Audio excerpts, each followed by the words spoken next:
students. Last we have seen with the topic measuring of small distances. Now we are going to see with the measurement of large distances. So how we measure with the large distances? So large distances such as measuring of distance of the moon from the earth or the planet from the earth, etc. So what are the measures to measure that is? First one is triangulation method. Next one is parallax method, and the next one is radar method. Okay, so first one is triangulation method, parallax method, and radar method. So these are the three methods which we follow for measuring the large distance. Okay, so in this we are going to see how you measure for all this. So one by one we are going to see the triangulation, parallax, and the radar method. Okay, first triangulation method. For triangulation method, first let us find out the height of the tree.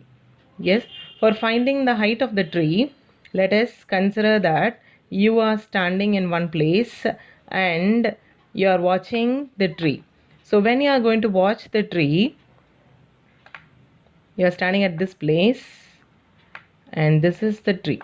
So already we can measure the distance between you and the tree because it is all in the ground.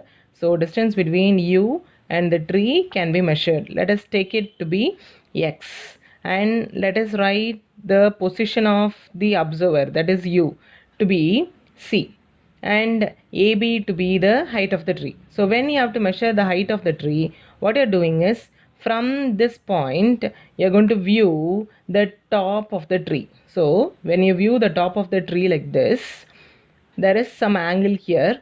That angle is also measured, and that angle is measured as theta.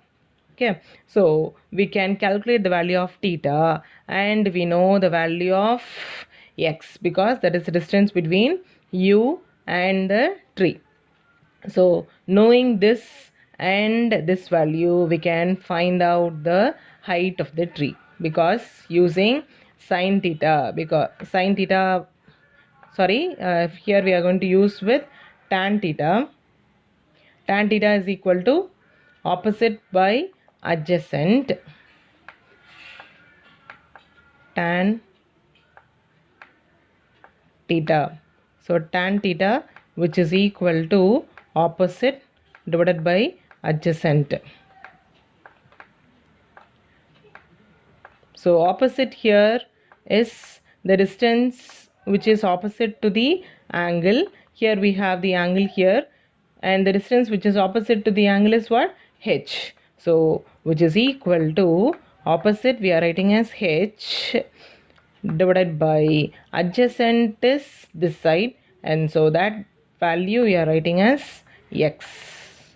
And here instead of theta, tan theta, we are just writing the value to be theta because the value is considered to be very small in this, so we are writing just as theta. Now from this, if you have to find only the value of h, h is equal to, take this theta to that side, or this value you can write as tan theta itself, tan theta.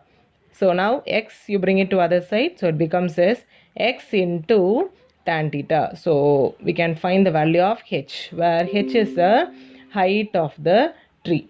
Yes, clear with this? So this triangulation method is used to find the height of the tree. So height of the tree can be measured when you know the values of x, that is the distance between you and the tree, and also the theta which is the angle. Okay, we have seen the diagram. So from the diagram now we are going to write with the things. Let AB is equal to h be the height of the tree or the tower. Next, C is a point of the observation, that is what you are observing at a distance x, and place a range finder at C so that we can find the angle. So this is another diagram.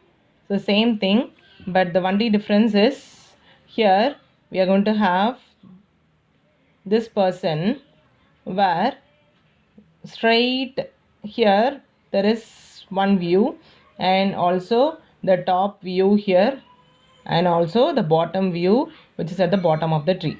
And we can measure the height AB. This is not so important because that diagram is there in your book. This is not there. Next, this derivation, as I told you, tan theta is equal to opposite by adjacent. So tan theta is equal to AB by BC, which is equal to H by X.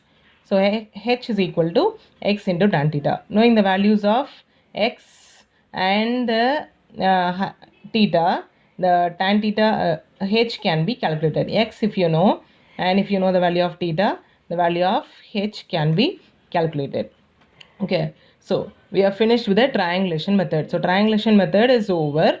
Now the next we are going to see is the parallax method. So what is meant by a parallax method is, in parallax method we are going to consider any object, any two objects, but we are going to view at one angle. So see here, apparent change in the position of the object with respect to the background when seen from two different positions. So we are going to consider the two different positions. So from that two different positions, so when you are viewing the object, that is the position of the object when you are viewing, what happens. Okay, so for this let us consider 2 points. So these are the 2 points, and this is the position of the object just I am writing as O, and this is the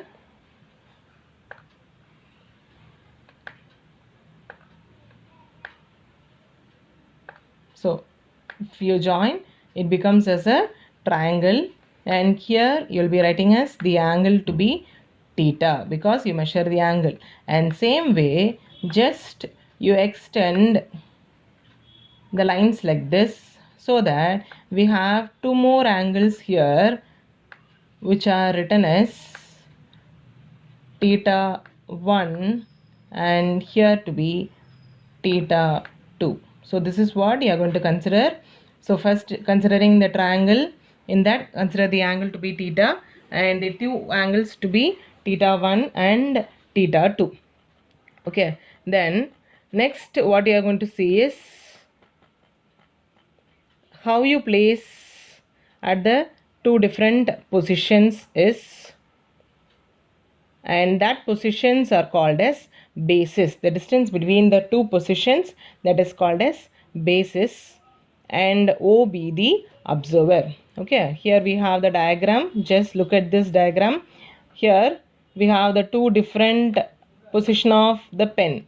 First, when you see here, it is at the green, and when you see in this place, this is at red. Now just have a glance of this with your eyes, and you can note that this green you'll be viewing with the help of your right eye, and this red you'll be viewing with the help of your left eye, because it is at this position and it is at this position, so you'll be viewing in the cross position. That cross position is given here. Okay, and when you see here, is the basis.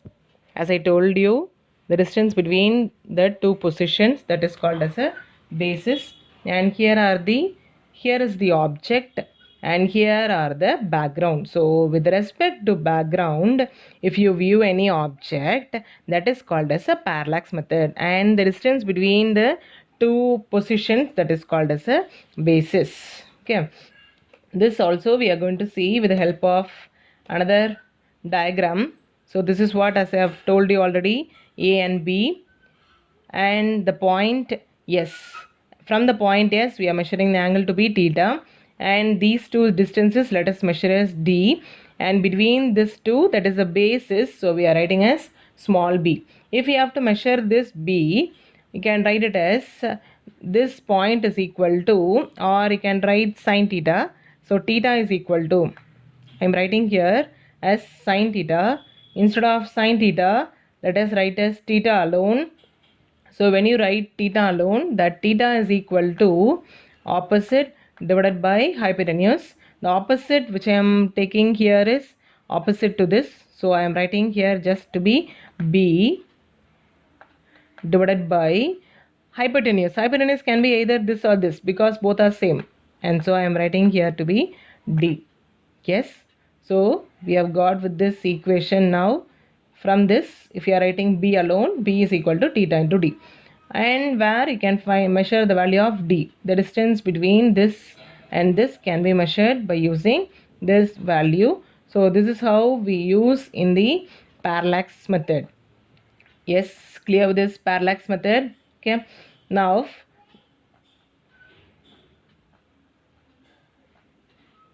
this parallax method continuation, we have the determination of distance of the moon from the earth. So let us consider the earth and also the moon. Here is the earth and here is the moon. Same way, the distance between these two we are considering as base is B, and from here the distance we are measuring as D, and the angle we are writing as theta. And the next is, let us write all this. C is the center of the earth, A and B are the opposite sides of the earth, theta 1, theta 2. As I told you already, we are going to find theta 1, theta 2. And that theta 1, theta 2, if we are adding, that can be written as say, angle theta. And this angle theta is equal to AB divided by AM. And since AM is equal to MC, so how we are writing this AM, MC and all that is, here we are considering the 2 points which we are writing as A, B, A and B here. This is A and that one is B. We are considering with the 2 points here. This is A and this is B. The center point, let us consider it as M. So this point we are considering it as M, and this is a point which is C. And from here we are just going to join this, and let us join with this also. Now let us write this angle to be theta. So when you write this angle theta, that theta is equal to what we can write? Opposite. So opposite is this divided by adjacent. Adjacent or the any sides, is it not? So we can write this this side. Sorry. This is not C. This point is considered to be C because C is the center of the earth, and this point we are writing as M. And so the distance between these two we are writing as AM. And when you see here, this AM is equivalent to MC. Why we are writing AM is equivalent to MC is, from the earth if you measure, even from the center or from the side, the distances are equal. So we are writing as AM is equivalent to MC. AM is equivalent to MC. At this point, instead of AM, we are also writing as MC. So that is the next step we are going to write here.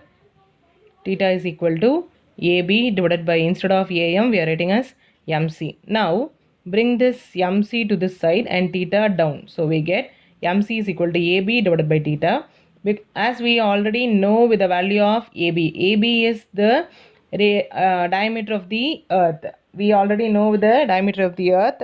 Then we can also measure with this angle. So when you measure with this angle, the distance between the moon and the center of the earth can be determined. Hence the distance of the moon can be calculated.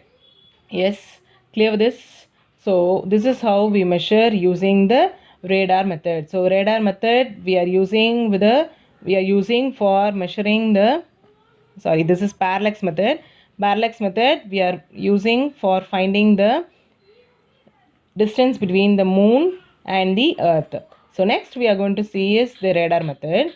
Radar, you know the full form of that, which is radio detection and ranging. So here we have the radar, which stands for radio detection and ranging. In this method, the radio waves sent from the transmitter, and after reflection from the target, it is detected by the receiver. So we have 2 points here, which is transmitter as well as the receiver. Okay, so we have the 2 points, the transmitters as well as a receiver. So transmitter is a place where you are staying or where we listen, and the receiver is a place where we send the waves and we receive. Okay, so in this method the radio waves sent from the transmitters, and after reflection it is received by the receivers.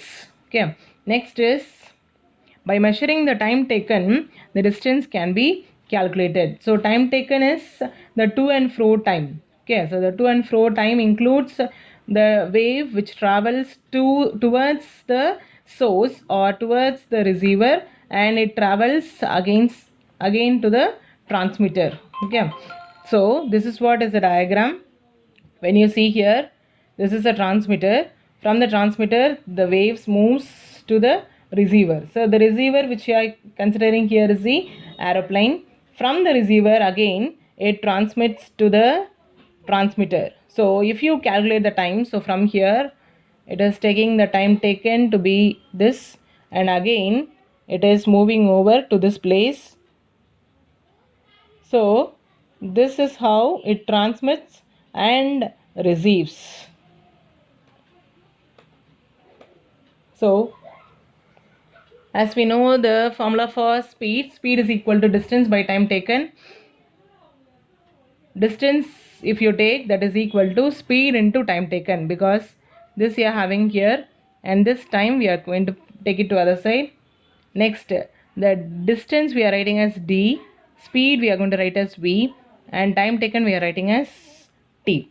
Now we are going to take one more step here, that is divided by 2. Why we are writing as divided by 2 is because the signal is once sent from the transmitter to the receiver, then again from the receiver to the transmitter. So it is traveling twice, and so we are writing as divided by 2. Okay, since we calculate the distance forward and backward, it is divided by 2. This method is also used to determine the height at which the aeroplane is from the ground. So this is used to locate the position of the aeroplane. Okay, so this is a general diagram. So this general diagram is, this is the distance. So this is a transmitter and this is a receiver. This is a receiver and this is a target. So we are writing as d is equal to c into t by 2. So we have successfully completed with a measurement of small distance as well as larger distance which includes triangulation method, parallax method, and also with the radar method. Yes, thank you.